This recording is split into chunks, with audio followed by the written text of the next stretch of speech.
Hello po mga kababayan na si Dante Maravillas. So ibigay ko sa inyo yung mga mainit na kaganapan, usapan sa politika sa Senado. Sabi dito sa balita ng Politico News, ayaw sa kain suka, share wins 11, reject Cheese Escudero despite claim his palace chosen one in SP race. Ang nag-reject daw mga kababayan si Senator Raffy Tulfo, who allegedly poured cold water on efforts to broker a deal between the bloc led by Senate Minority Leader Tito Soto and Escudero. Sabi, si Escudero daw ang supposed preferred choice for Senate President. Malabo mga kababayan. Malamang fake news ito na pinapakalat ng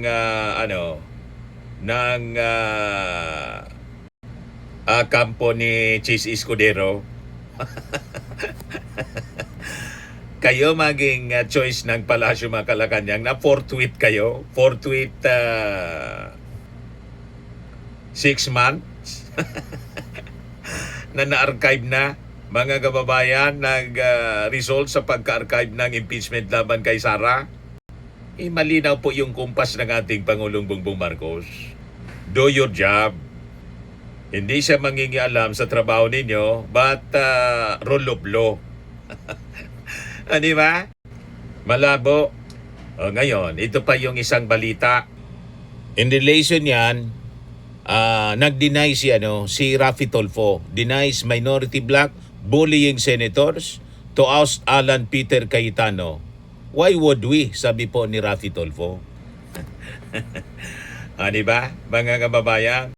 Ito, positive ito na nakuhang balita ni Montulfo. Sabi ni Ramon Tulfo, isa sa mga senador na bumoto kay Alan Peter Cayetano upang maging Senate President ay maaring arestuhin next week ayon sa aking Tweety Bird. Tingin ninyo sino?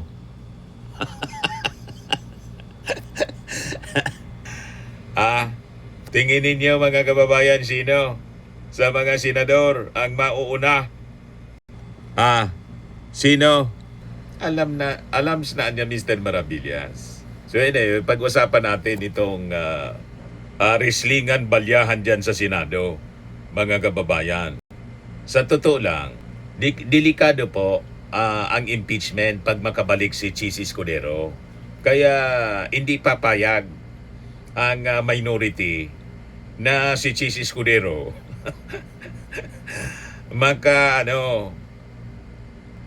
makabalik sa kanila at maging dahilan para mamuno uli sa Senado.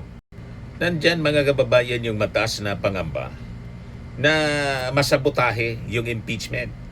Pag si Cheese, tulad ng nangyari last year, at malamang yun ang intensyon ni Cheese kaya gusto niyang bumalik as Senate President. Kaya lang wala siyang makuhang support kasi ayaw sa kanya yung minority. And possibly, may nire-recruit na iba, mga kababayan. Ang ibang pinafloat si Win Gatchalian o kung hindi, bumalik si Tito Sen as Senate President. So hindi po ito simpleng leadership reshuffle mga kababayan. Hindi po ito ordinaryong Senate politics. Ito po mga kababayan kasi usapin kung uusad ba yung accountability o muling mababaon sa procedural delay, legal maneuvering, political protection po yung impeachment trial. So nakita na natin mga kababayan yung pinakamatagal na forthwith sa ating kasaysayan. Ang forthwith na ang totoong kahulugan ay immediately, urgent without delay, ginawang mabagal, paulit-ulit, procedural stretching, at legal gymnastics mga kababayan. At dito mga kababayan, nabuo yung perception na si Cheese Escudero hindi siya neutral, kundi isa siya pong enabler, protector, procedural shield, at political firewall pong malinaw ni Sara Duterte. Ang mas mabigat pa habang lumalala ang baha sa Pilipinas, bumabalik din ang tanong ng publiko tungkol sa 142 billion na DPWH sa funds. Yung insertions. 51 billion na pork barrel fund ni Pulong. Mga ghost projects sa substandard na flood control. Lahat ng ito mga kababayan ay konektado sa infrastructure patronage, a system na tinolerate po ni Chis Escudero noong siya po ay Senate President pa. Napakapanganib po sa impeachment trial ni Sara Duterte. Pag nakabalik si Chis bilang Senate President, siya po ang inakusahan ng ating mga mamamayang Filipino kung bakit hindi umusad, bumagal at paulit-ulit na na-delay yung impeachment process noong 2025. Ang pinakasimbolo nito yung kanyang interpretasyon ng salitang forthwith na naging baliktad po yung kahulugan, naging delay, legal maneuvering, procedural slowdown. Dito mga kababayan, napatunayan na hindi naging impeachment court yung Senado sa panahon ni Chis, kundi isang protector chamber. Para sa mga Pilipino, mga kababayan, si Chis yung naging enabler, protector at procedural shield ni Sara Duterte. Tahimik na gumagalaw ang narrative sa Senado upang mapalitan mga kababayan si Alan Peter Cayetano. At isa sa pinakamalakas na pangalan, si Chis, gumagalaw ng pailalim. Desidido na bumalik. Para mga kababayan sa mga political observers, hindi po ito simpleng leadership change. Ito po ay malinaw na power consolidation, impeachment positioning, at institutional control operation. Kapag nakabalik po si Chis, kontrolado niya yung Senate calendar, kontrolado niya yung impeachment proceedings, kontrolado niya yung pacing ng trial, at kontrolado niya yung procedural direction ng Senado. Kaya mga kababayan, para sa mga Pilipino, ang pagbabalik ni Chis, pagbabalik ng delay, pagbabalik po ng protection politics na malinaw, pagbabalik ng procedural sabotage, at ang pagbabalik ng Duterte Protection System. Huwag tayong papayag. Ulitin nila yung drama. Ngayon, ang pinapakita ni Chis, patuloy niya pinapakita yung pagiging kalmado lang, tahimik. Kalmado, matalino, disente at statesman's like. Pero ang katotohanan baliktad. Habang pinapakita niya yung imahe ng clean governance, professionalism at institutionalism, lumalakas din po yung perception na siya ang nag-empower, nagbigay ng impluensya sa mga political figures na inuugnay po sa DPWH anomalies, sa flood control controversies, sa insertion politics at infrastructure patronage system.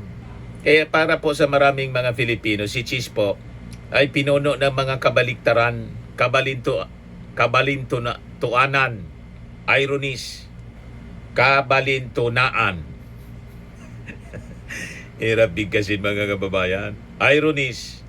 At patuloy rin inuugnay si Chis Escudero mga kababayan sa mga makapangyariang political alliances sa Senado. Madalas banggitin si Jingo Estrada, si Joel Villanueva, at political influence ng Villar Block. Ito mga kababayan, ang political ecosystem na nagpalakas sa insertion politics, nagpalawak po ng infrastructure patronage, puro sabit po sa flood control, at nagpapatuloy ng flood control business model.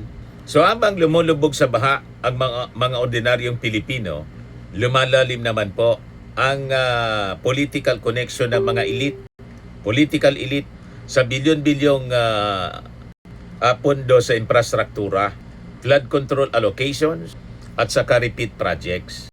Kaya po yung clean image po ni Chis, bumabangga po siya sa realidad ng kanyang political alliances.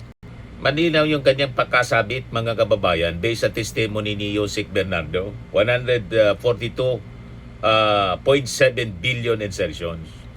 Ngayon, kasabay sa usapin ng flood control, anomalis mga kababayan yung controversial na 51 billion na pork barrel funding pulong. Magkakadugtong kasi po ang Duterte Block, infrastructure patronage, flood control politics, at saka Senate protection system. Kaya po habang lumalala yung baha, nasisira yung mga flood control at paulit-ulit yung mga substandard flood control projects, lumalakas din po yung public anger laban po sa political system na nagpapalitan ng pondo, nagpoprotektahan at umano'y nagpapayaman habang lumulubog ang bayan. So makikita natin sa takbo ng kwento at mga investigations na naganap, ginawa nilang negosyo ang mga proyekto. Ginawa nilang negosyo rin yung baha. Yun ang nakakalungkot mga kababayan. So, tuwing may baha mga kababayan, huwag nating kalilimutan itong mga political personalities na to.